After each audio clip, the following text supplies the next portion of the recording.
Assalamualaikum teman-teman YouTube. Gimana kabar kalian? Semoga kalian tetap baik-baik aja ya. Stay at home teman-teman, jangan kemana-mana dulu. Nah, aku tahu kok kalian pasti gabut di rumah. Jadi di sini aku mau menemani kegabutan kalian dengan videoku tentang toksikologi lagi. Jadi ini merupakan suatu tugas tambahan dari dosenku tercinta Bu Devi. Hai Bu, semoga nonton ya Bu. Semoga suka. Semoga gak ada yang salah. Dan bagi kalian yang belum nonton video pertamaku, kalian bisa mampir dulu ke video pertamaku dan jangan lupa tinggalin like, komen, dan subscribe bagi yang belum, karena subscribe itu gratis guys. So, keep on watching teman-teman.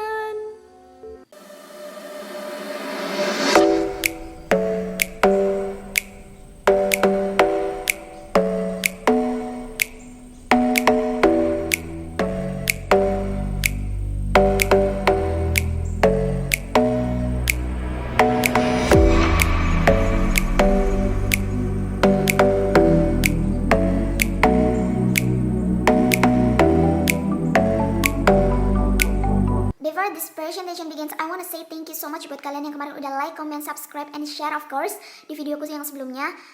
To be honest, it's so amazing for me. Di luar ekspektasiku banget, kalian luar biasa guys. And thank you juga buat yang udah ngasih saran. Katanya kemarin audionya kekecilan, jadi semoga di video kali ini bisa lebih baik lagi. And for your information, it's my second time to make video on YouTube. Jadi maklumin ya kalau misalnya masih amatir. So let's go ke materinya. Jadi, pokok bahasan yang akan aku sampaikan di video kali ini meliputi ilmu toksikologi, asas umum toksikologi, kondisi efek toksik, mekanisme efek toksik, wujud efek toksik, sifat efek toksik, dan review jurnal. Jadi, kita review sedikit tentang pengertian ilmu toksikologi ya.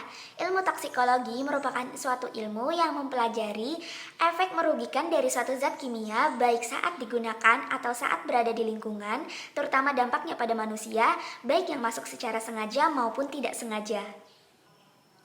Menurut Bapak Toksikologi yaitu Paracelsus, yang membedakan antara obat dan racun atau zat yang bukan racun dengan racun adalah dosisnya. Jadi, untuk teman-teman yang sedang mengkonsumsi suatu obat, konsumsilah obat tersebut sesuai dengan aturan pakainya atau dosisnya. Jangan sampai kelebihan dosis atau kekurangan dosis, oke? Obat itu bukan racun karena penggunaan obat diberikan sesuai atau berdasarkan aturan dosis tertentu. Sedangkan racun tidak ada aturan dosis yang menguntungkan untuk diberikan pada manusia. Para penonton yang saya hormati dan saya cintai, poin selanjutnya adalah kondisi efek toksik. A few moments later. Jadi, gimana sih kondisi efek toksik itu? Jadi, kondisi efek toksik itu mempengaruhi keberadaan zat kimia atau metabolitnya dalam sel sasaran atau tempat kerjanya. Nah, kondisi efek toksik ini meliputi berbagai macam hal. Yang pertama, ada sifat fisika kimia racun, ada kondisi pemejanan, ada kerentanan, lalu ada keefektifan ADME atau adsorpsi, distribusi, metabolisme, dan ekskresi, lalu ada keberadaan racun di tempat aksi, baru timbullah suatu efek toksik. Perlu diingat teman-teman bahwa jumlah zat kimia atau metabolit di sel sasaran akan mempengaruhi atau menentukan efek toksiknya. Jadi, jika di dalam suatu organ terdapat suatu zat kimia yang berbahaya, jika zat kimia tersebut berjumlah banyak, efek toksiknya akan besar. Begitupun sebaliknya, kalau zat kimianya itu sedikit, efek toksiknya akan sedikit. Paham? Ketersediaan zat kimia di sel sasaran menentukan efeknya. Dipengaruhi oleh 1. Kondisi paparan zat kimia yang meliputi jalur paparan, lama dan kekerapan paparan, saat paparan, dosis paparan, dan paparan akut atau kronis. Yang kedua, ada kondisi makhluk hidup yang meliputi keadaan fisiologis seperti berat badan, umur, jenis kelamin, suhu, kecepatan pengosongan lambung, kecepatan aliran darah, status gizi, kehamilan, dan keadaan patologis seperti kardiovaskuler, hati, dan ginjal. Fun fact mengenai keadaan fisiologis. Yang pertama, berat badan. Bagi kalian yang merasa berat badan kalian berat, atau gendut, atau tinggi, atau besar, cerah, seperti saya, kalian patut bersyukur. Karena apa? Orang yang berat badannya besar itu kadar racun dalam tubuh kalian cenderung kecil. Jadi dibutuhkan kadar racun atau takaran racun yang lebih besar baru bisa menimbulkan efek toksik. Jadi bagi kalian tuh ya lebih beruntung sedikit lah ya daripada orang-orang yang kurus. Nah, tapi jangan mentang-mentang kalian tubuhnya lebih kebal jadi seenaknya sendiri nih. Kayak ya udahlah, nggak apa-apa dimakan aja. Lagian kan gue gendut kayak gitu, gue kebal nih sama racun sama efek toksik. Dan gitu guys. Oke, dan gitu. Nih, nyerempet-nyerempet masalah COVID-19. Bentar, ada suara motor. A few inches later. Nih, nyerempet-nyerempet masalah COVID-19. Jika kalian merasa kalian muda, kalian sehat walafiat, kalian cantik, kalian ganteng, kalian yoi, itu tuh tidak akan menutup kemungkinan kalian bisa juga terpapar oleh coronavirus ini. Jadi, gimana ya? Ini kan udah ada himbauan untuk di rumah aja. Jadi ya udah sih turutin, pemerintah itu ngatur, tim medis itu yang menolong. Nah, kita sebagai warga ya udah manut aja di rumah gitu loh guys. Jangan kalian tuh punya mindset, gue kan punya Allah yang selalu melindungi gue, yang selalu ya pokoknya melindungi gue dimanapun gue berada.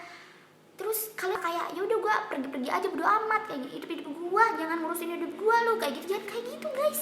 Karena apa? Bentar, ada suara motor. Oke, lanjut. Ini mah gue gak doain ya, tapi kalau semisal lu terpapar, terus lu meninggal atau lu keracunan, terus lu bertanya-tanya, kenapa Allah tidak melindungiku dari mara bahaya ini? Allah itu sudah memberikan petunjuk kepada kalian berupa ilmu pengetahuan. Udah disuruh di rumah aja, tapi gak mau keluar kemana-mana, ke kafe, nongkrong, dah, dan lu terpapar. Gimana? Lu keracunan makanan di kafe, ya udah. Gimana, nyesel kan? Makanya bagi kalian yang bisa di rumah ya di rumah aja, oke?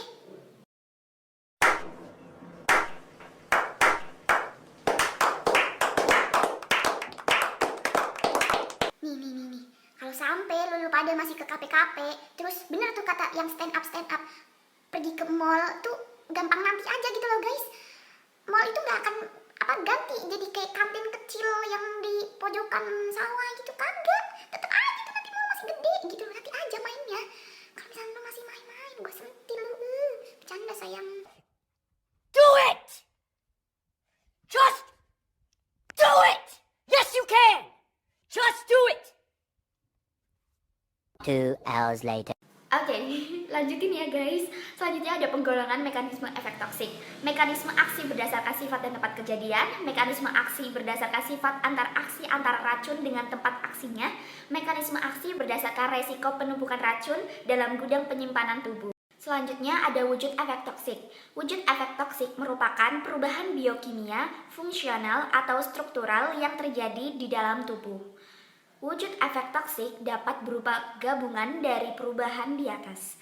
Misal, perubahan struktural berakibat terjadinya perubahan biokimia atau fungsi dari sel. Perubahan biokimia dapat disebabkan oleh perubahan fungsional.